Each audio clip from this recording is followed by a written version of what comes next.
Assalamualaikum warahmatullahi wabarakatuh. Perkenalkan, nama saya Abdul Majid Saliko dari kelas A Prodi Pendidikan Biologi. Pada video kali ini, saya akan menjelaskan dan memaparkan PPT yang telah saya buat yang berjudul replikasi DNA. Oke, langsung saja ke materi. Jadi, pengertian replikasi DNA. Jadi, pertama, replikasi. Replikasi merupakan peristiwa sintesis DNA atau autokatalisis. Karena DNA mampu mensintesis diri sendiri.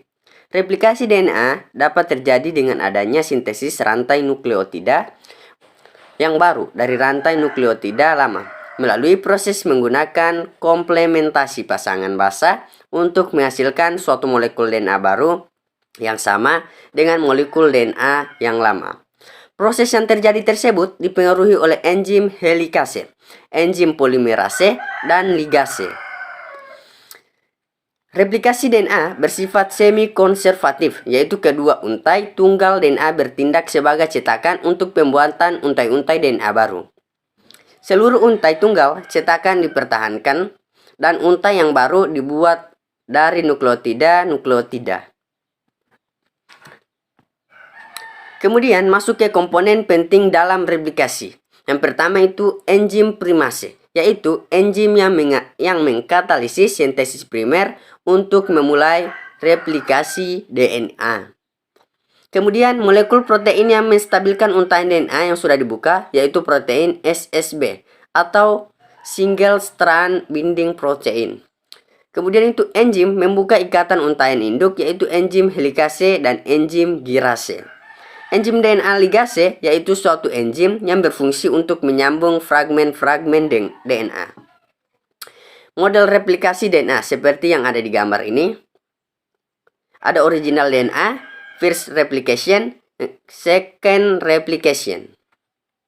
Oke, langsung saja ke materi selanjutnya. Itu ada 3 cara terjadinya replikasi DNA dalam sel eukariotik, yaitu yang pertama, model konservatif, yaitu dua rantai DNA lama tetap tidak berubah, berfungsi sebagai cetakan untuk dua rantai DNA baru. Jadi replikasi ini mempertahankan molekul dari DNA lama dan membuat molekul DNA baru. Pada replikasi konservatif, seluruh tangga berpilin DNA awal tetap dipertahankan dan akan mengarahkan pembentukan tangga berpilin baru. Pada replikasi semi konservatif, tangga berpilin mengalami pembukaan terlebih dahulu, sehingga kedua untai polinukleotida akan saling terpisah. Namun, masing-masing untai ini tetap dipertahankan dan akan bertindak sebagai cetakan atau template bagi pembentukan untai polinukleotida baru. Kemudian model semi-konservatif, yaitu dua rantai DNA lama terpisah dan rantai baru disintesis dengan prinsip komplementasi pada masing-masing rantai DNA lama. Akhirnya dihasilkan dua rantai DNA baru yang masing-masing mengandung satu rantai cetakan molekul DNA lama dan satu rantai baru hasil sintesis. Lanjut model dispersif, yaitu beberapa bagian dari kedua rantai DNA lama digunakan sebagai cetakan untuk sintesis rantai DNA baru. Oleh karena itu, hasil akhirnya diperoleh rantai DNA lama dan baru yang tersebar pada rantai DNA lama dan baru. Replikasi ini menghasilkan dua molekul DNA lama dan DNA baru yang saling berselang-seling pada setiap untai. Kita masuk ke proses replikasi DNA. Keterangan 1. Lagging strand. Kedua, leading strand. Ketiga, DNA polimerase. Keempat, enzim DNA ligase. Kelima, primer. Keenam, primase. Ketujuh, fragmen Okazaki.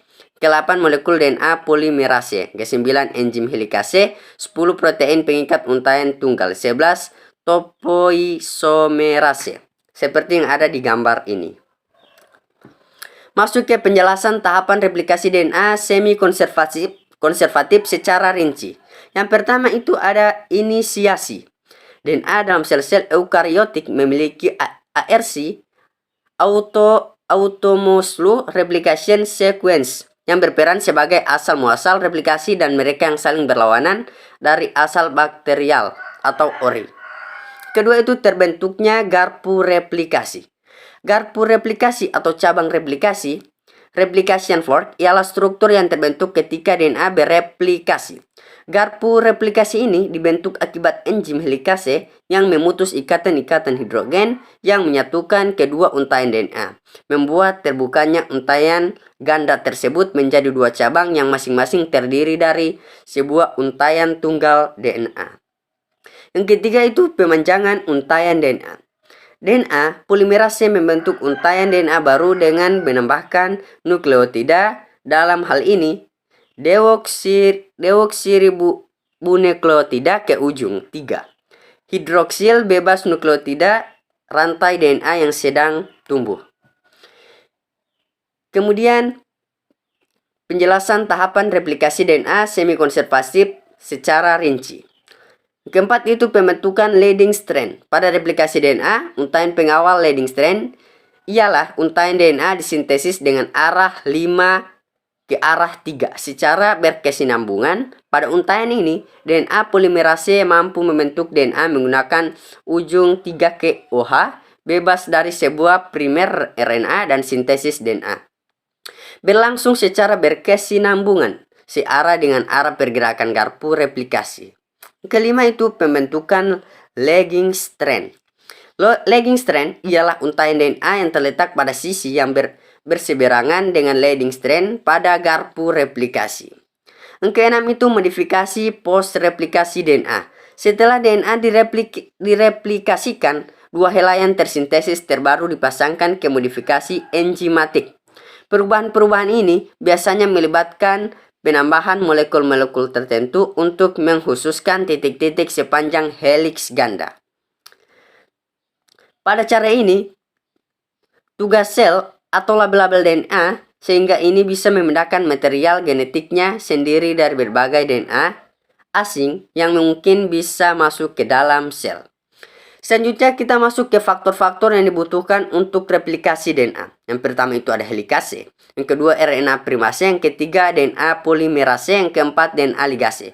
Kita bahas satu persatu. Jadi helikase berfungsi memutuskan ikatan-ikatan hidrogen untuk membuka heliks ganda DNA menjadi dua untai tunggal. RNA primase untuk menggabungkan nukleotida RNA agar dapat membentuk primer atau kelas lain asam nukleat. Ketiga DNA polimerase, yaitu berfungsi menggabungkan nukleotida menjadi polimer DNA yang panjang. Selanjutnya itu DNA ligase berfungsi menyambungkan fragmen-fragmen DNA atau fragmen Okazaki yang baru terbentuk sehingga menjadi untaian DNA yang lengkap. Sekian, terima kasih.